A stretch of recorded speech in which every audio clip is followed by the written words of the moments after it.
മുഖ്യമന്ത്രി സ്ഥാനത്തേക്ക് ആര് എന്നതിൽ കോൺഗ്രസിൽ അനിശ്ചിതത്വം തുടരുകയാണ്. കോൺഗ്രസ് ഹൈക്കമാൻഡുമായുള്ള സംസ്ഥാന നേതാക്കളുടെ നിർണായക കൂടിക്കാഴ്ച ഇന്ന് ഡൽഹിയിൽ നടക്കും.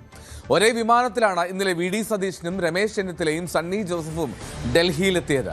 പ്രശ്നപരിഹാരത്തിനായി എന്ത് ഫോർമുല കണ്ടെത്തും എന്നുള്ളതാണ് ഏറ്റവും നിർണായകം. ആർ കിരൺ ബാബു, ഡാൻ കുര്യൻ രണ്ടുപേരും ചേരും. കിരൺ ബാബു ഡൽഹിയിൽ നിന്നും, ഡാൻ കുര്യൻ തിരുവനന്തപുരത്ത് നിന്നും വിവരങ്ങൾ നൽകും. ആദ്യം ഞാൻ ഡാനിലേക്ക് പോകുന്നു. ഡാൻ, ഈ സംസ്ഥാന നേതാക്കൾ അവിടെ ഡൽഹിയിലെത്തി, ഇനി എന്ത് എന്നുള്ള ചോദ്യം നിലനിൽക്കുന്നു. സംസ്ഥാനത്ത് ഇപ്പോഴും ആകാംക്ഷ തുടരുകയാണ്. ഡൽഹിയിലെ ചർച്ചകൾ അവിടെ നിൽക്കട്ടെ. എന്താണ് മറ്റ് രാഷ്ട്രീയ അതായത് കോൺഗ്രസിലെ നേതൃത്വങ്ങൾ, മറ്റ് നേതാക്കളൊക്കെ നൽകുന്ന സൂചനകൾ എന്താണ്? ഒരു പൊതുവികാരം.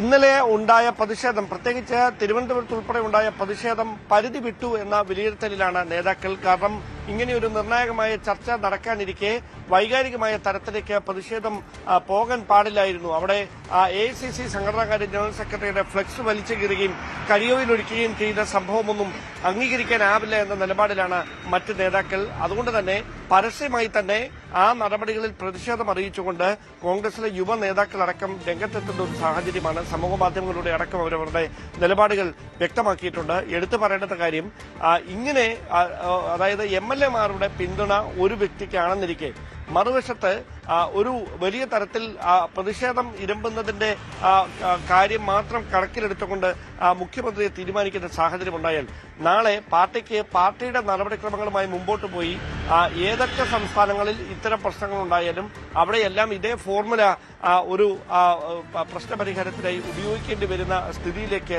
കാര്യങ്ങൾ എത്തും. പാർട്ടി എല്ലാ കാലത്തും മുഖ്യമന്ത്രിയെ തെരഞ്ഞെടുക്കുന്നതിന് വേണ്ടി ഒരേ ശൈലിയിലുള്ള പ്രവർത്തനമാണ് നടത്തിയിരിക്കുന്നത്, ഒരേ തരത്തിലുള്ള ഇടപെടലാണ് നടത്തുന്നത്, ഒരേ തരത്തിലുള്ള ചർച്ചകളും ഹിതപരിശോധനയുമാണ് നടത്തുന്നത്.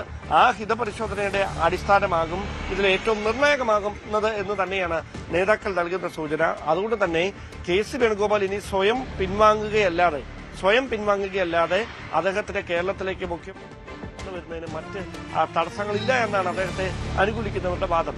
എന്തായാലും നിലവിൽ ഇങ്ങനെ ഒരു പ്രതിഷേധം അത് സംസ്ഥാനത്തിന്റെ വിവിധയിടങ്ങളിൽ ഇന്നലെ ഉണ്ടായ പശ്ചാത്തലത്തിൽ KC വേണുഗോപാൽ വ്യക്തിപരമായി എടുക്കുന്ന നിലപാട് നിർണായകമാകും. രാഹുൽ ഗാന്ധിയുമായും അദ്ദേഹം കഴിഞ്ഞ ദിവസം കൂടിക്കാഴ്ച നടത്തിയെന്നാണ് നമുക്ക് ലഭിക്കുന്ന സൂചനകൾ. എന്തായാലും ഇന്ന് 3 നേതാക്കളുമായും തനിച്ചും അതോടൊപ്പം ഒരുമിച്ചിരുന്നുമുള്ള ചർച്ചകൾ AICC ആസ്ഥാനത്ത് നടക്കും. മല്ലികാർജ്ജുന ഖാർഗെയും രാഹുൽ ഗാന്ധിയും പ്രിയങ്ക ഗാന്ധിയും ഈ 3 പേരുമായും ചർച്ച ചെയ്യും. അതിനുശേഷം ഒരു ഒത്തുതീർപ്പ് ഫോർമുലയിലേക്ക് എത്താനുള്ള ഒരു നീക്കമാണ് നടത്തിക്കൊണ്ടിരിക്കുന്നത്. അങ്ങനെയെങ്കിൽ ആരാകും മുഖ്യമന്ത്രി എന്ന കാര്യത്തിൽ തർക്കങ്ങൾ ഉണ്ടായില്ലെങ്കിൽ ഒരുപക്ഷെ ഇന്ന് വൈകുന്നേരം തന്നെ ധാരണയാകും. അതല്ല എങ്കിൽ തർക്കത്തിലേക്ക് നീണ്ടാൽ സോണിയാഗാന്ധി ആയിരിക്കും ഈ വിഷയത്തിൽ അന്തിമ നിലപാടെടുക്കുക. അങ്ങനെയെങ്കിൽ നാളെ വൈകുന്നേരത്തോടെ കേരളത്തിന്റെ അടുത്ത മുഖ്യമന്ത്രി ആര് എന്ന കാര്യത്തിൽ വ്യക്തത ഉണ്ടാകുമെന്നാണ് കോൺഗ്രസ് വൃത്തങ്ങൾ നൽകുന്ന സൂചന.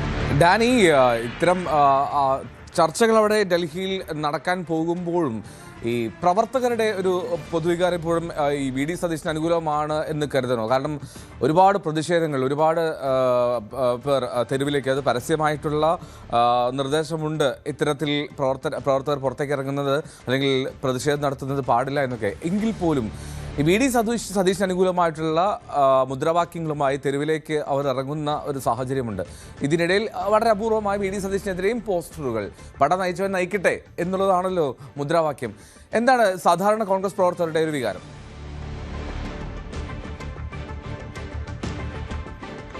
അവിടെയാണ് ഈ പാർട്ടി പ്രവർത്തകരുടെ വികാരം എന്നതിനപ്പുറത്തേക്ക് അവർ വോട്ട് ചെയ്ത് വിജയിപ്പിച്ചവരാണ് MLA-മാർ. ആ MLA-മാർ ആണ് ഹിതപരിശോധനയിലൂടെ ആരാകണം തങ്ങളുടെ നിയമസഭാ കക്ഷി നേതാവ് എന്ന കാര്യത്തിൽ ഒരു തീരുമാനമെടുക്കേണ്ടത്. ആ ഒരു പ്രോസസ്സ് നടന്നതിന് തൊട്ട് പിന്നാലെ ഇങ്ങനെയൊരു പ്രതിഷേധം ഉണ്ടായതിന് പിന്നിൽ ബോധപൂർവമായ നീക്കങ്ങൾ ഉണ്ട് എന്ന വിലയിരുത്തലാണ് ഹൈക്കമാൻഡ് നേതൃത്വം. കടുത്ത അതൃപ്തിയിലുമാണ്. കാരണം ഈ സംസ്ഥാനത്തിന്റെ വിവിധയിടങ്ങളിൽ ഒരേ സമയം ഇങ്ങനെ പ്രതിഷേധങ്ങൾ ഉണ്ടായതെങ്ങനെ, അതിൽ ഒരു സംഘടിത സ്വഭാവമുണ്ട് എന്ന വിലയിരുത്തലിലേക്ക് ഹൈക്കമാൻഡ് നേതൃത്വം നേതൃത്വം എത്തിയിട്ടുണ്ട്. അവർ കേരളത്തിൽ ഇന്നലെ ഉണ്ടായ സംഭവങ്ങളെക്കുറിച്ച് വിവിധ DCC നേതൃത്വങ്ങളോടും KPCC നേതൃത്വത്തോടുമൊക്കെ വിശദീകരണം തേടിയിട്ടുണ്ട്. ഒരുപക്ഷെ ഇന്ന് ചില നടപടികൾ തിരുവനന്തപുരത്തടക്കം ഈ പ്രതിഷേധ പ്രകടനങ്ങൾക്ക് നേതൃത്വം നൽകിയ DCC ഭാരവാഹികൾക്ക് ഉൾപ്പെടെയുള്ളവർക്കെതിരെ ഉണ്ടാകുമെന്നുള്ള സൂചനകൾ കൂടി ലഭിക്കുന്നുണ്ട്. അവർ കടുത്ത വിയോജിപ്പിൽ തന്നെയാണ്. കാരണം ഈ ഒരു നടപടി എങ്ങനെയായിരിക്കുമെന്ന കാര്യം നേരത്തെ തന്നെ വിശദീകരിച്ചതാണ്. അത് പ്രമേയം പാസാക്കിയതാണ്. ആ പ്രമേയത്തിൽ പ്രതിപക്ഷ നേതാവ് ഒപ്പിട്ടതാണ്. പിന്തുണച്ചത് പ്രതിപക്ഷ നേതാവാണ്. KPCC അധ്യക്ഷൻ പ്രമേയം അവതരിപ്പിച്ചതാണ്. അങ്ങനെയിരിക്കെ ആ നടപടിക്രമങ്ങൾ അതിന്റെ ആദ്യഘട്ടം മാത്രം അവസാനിക്കുകയും ബാക്കിയുള്ള ചർച്ചകൾ ഡൽഹിയിൽ നടക്കാനിരിക്കുകയും ചെയ്യുന്നതിനിടയിൽ ഹൈക്കമാൻഡിനെ സമ്മർദ്ദത്തിലാക്കുന്ന തരത്തിലേക്ക് ഈ പ്രതിഷേധങ്ങൾ മാറുന്നു എന്നതാണ് നിലവിൽ ഹൈക്കമാൻഡിന്റെ വിലയിരുത്തൽ. അതിനു മുമ്പിൽ മുട്ടുമടക്കില്ല എന്ന നിലപാടിൽ ഹൈക്കമാൻഡും നിലയുറപ്പിച്ചിരിക്കുകയാണ്. അങ്ങനെയെങ്കിൽ ഏത് തരത്തിൽ പ്രശ്നപരിഹാരത്തിന് വഴി തെളിയുമെന്നതാണ് ശ്രദ്ധേയമായിട്ടുള്ള കാര്യം. അവിടെയാണ് ഒരു സെറ്റിൽമെന്റിന് KC വേണുഗോപാൽ തയ്യാറാകുമോ, അദ്ദേഹം സ്വയം പിൻവാങ്ങിക്കൊണ്ട് ഡൽഹിയിൽ തന്നെ തുടരാനുള്ള ഒരു നീക്കം അദ്ദേഹത്തിന്റെ ഭാഗത്തുനിന്ന് ഉണ്ടാകുമോ എന്ന ചോദ്യങ്ങൾക്കൊക്കെ പ്രസക്തിയേറുന്നത്. അതായത് ഈ കേരളത്തിലെ ഈ രാഷ്ട്രീയ സാമൂഹിക അന്തരീക്ഷം കൂടി കണക്കിലെടുത്തൊരു തീരുമാനത്തിലേക്ക് ഹൈക്കമാൻഡ് എത്തുമെന്ന് കരുതേണ്ടതുണ്ടോ, അതോ ഹൈക്കമാൻഡിന്റെ തീരുമാനം അത് വളരെ ഫിക്സ്ഡ് ആയിരിക്കുമോ അല്ലെങ്കിൽ ലിമിറ്റഡ് ആയിരിക്കുമോ എന്നുള്ളതാണ്?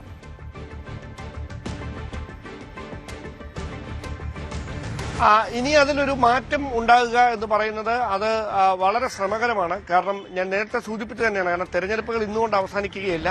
ഇനിയും മറ്റ് സംസ്ഥാനങ്ങളിൽ തെരഞ്ഞെടുപ്പ് നടക്കേണ്ടതുണ്ട്. അപ്പൊ അവിടെയും ഇതേ സമ്മർദ്ദ നീക്കം തന്നെ മുഖ്യമന്ത്രി പദത്തിനായി ഈ തെരുവിലേക്ക് പ്രതിഷേധം വ്യാപിപ്പിച്ചാൽ ഹൈക്കമാൻഡ് അനുകൂല തീരുമാനമെടുക്കും എന്ന ഒരു നിലപാട് അല്ലെങ്കിൽ അത്തരം ഒരു വിലയിരുത്തലിലേക്ക് കാര്യങ്ങൾ പോയാൽ അത് പാർട്ടിയുടെ കെട്ടുറപ്പിനെ ബാധിക്കും. അതുകൊണ്ട് ഹൈക്കമാൻഡാണ് ഇതിൽ അന്തിമ തീരുമാനം. അത് എല്ലാ പ്രവർത്തകരും നേതാക്കന്മാരും അംഗീകരിച്ചേ മതിയാകൂ.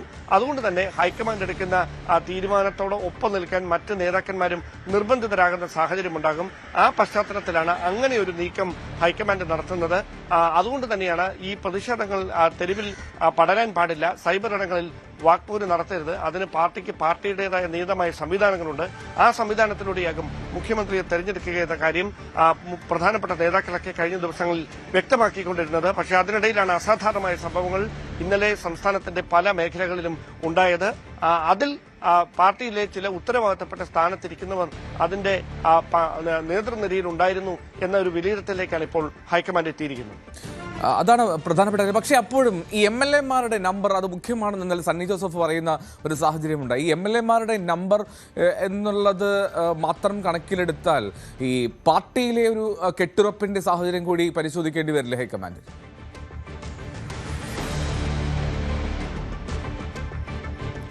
അവിടെയാണ് ഞാൻ സൂചിപ്പിച്ചത്. അതായത് കോൺഗ്രസ് എല്ലാ കാലത്തും മുഖ്യമന്ത്രിമാരെ നിശ്ചയിച്ചിട്ടുള്ളത് നിയമസഭാ കക്ഷി യോഗത്തിൽ MLA-മാരുടെ പിന്തുണ തേടുമ്പോൾ ആരെയാണ് ഏറ്റവും അധികം MLA-മാർ പിന്തുണയ്ക്കുന്നത് അവർ മുഖ്യമന്ത്രിയായി വരിക അല്ലെങ്കിൽ അവർ പാർലമെന്ററി പാർട്ടി ലീഡറായി വരിക എന്നതാണ് നേരത്തെയും കോൺഗ്രസ് പാർട്ടിയുടെ ചരിത്രം. അങ്ങനെ മാത്രമാണ്, അതിനപ്പുറത്തേക്കൊരു ചരിത്രം അതിനില്ല.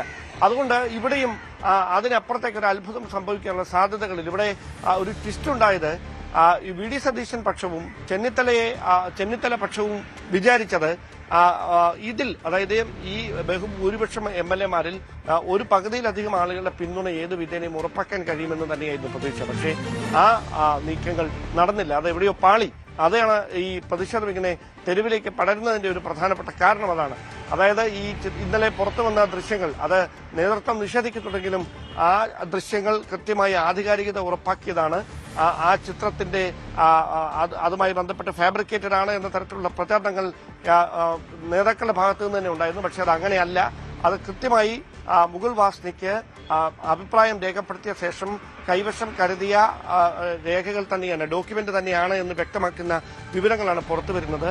അങ്ങനെയെങ്കിൽ അതെങ്ങനെ ചോർന്നു അല്ലെങ്കിൽ അങ്ങനെ ഒരു പേപ്പർ അത് പുറത്തേക്ക് ഇത്രയും രഹസ്യാത്മകമായി സൂക്ഷിക്കേണ്ട ഒരു കാര്യം പുറത്തേക്ക് കൊണ്ടുവന്നത് എന്തിന് എന്നൊരു വിമർശനം പാർട്ടിക്കുള്ളിൽ തന്നെ ഉയരുന്നുമുണ്ട്. എന്തായാലും ആ കാര്യങ്ങളെക്കുറിച്ചൊക്കെ VD സതീശൻ അദ്ദേഹത്തെ അനുകൂലിക്കുന്നവരുമൊക്കെ ദേശീയ നേതൃത്വത്തെ പരാതിയായി തന്നെ അറിയിച്ചിരിക്കുകയാണ്. അതിൽ ഏത് തരത്തിലുള്ള ഒരു പ്രതികരണം ഉണ്ടാകുമെന്നുള്ള കാര്യം കൂടി ഇന്ന് അറിയേണ്ടതുണ്ട്. എന്തായാലും VD സതീശൻ ആ കാര്യം ഉന്നയിക്കുമെന്ന കാര്യത്തിൽ ഒരു സംശയവും വേണ്ട. അദ്ദേഹം മല്ലികാർജ്ജുന ഖാർഗെയോടും മുകുൾ വാസ്നിക്കിനോടും അജയ് മക്കനോടുമൊക്കെ ഈ കാര്യങ്ങൾ വീണ്ടും ആവർത്തിക്കും. അതിൽ അവർ നൽകുന്ന പ്രതികരണമായിരിക്കും ഏറ്റവും ശ്രദ്ധേയമായി മാറി. ഇന്നലെ അജയ് മക്കൻ പറഞ്ഞത് അത് ഈ പുറത്തു വന്നിരിക്കുന്നത് യഥാർത്ഥ ഹിതപരിശോധനയുടെ വിവരങ്ങളോ രേഖകളോ അല്ല, അത് ഫാബ്രിക്കേറ്റഡ് ആണ് എന്നാണ്. പക്ഷെ അത് എത്ര കണ്ട് വിലപ്പോവും വി.ഡി. സതീശൻ അദ്ദേഹത്തിന്റെ പരാതി അവരോട് ഉന്നയിക്കുമ്പോൾ എന്ന കാര്യമാണ് ഇനി അറിയാനുള്ളത്. എന്തായാലും നിർണായകമായ കൂടിക്കാഴ്ച രാവിലെ നടന്നേക്കാം. അതിനുശേഷം വൈകുന്നേരത്തോടെ തർക്കം പരിഹരിച്ചുകൊണ്ടൊരു തീരുമാനത്തിലേക്ക് എത്താനുള്ള സാധ്യതയാണ് നിലവിൽ.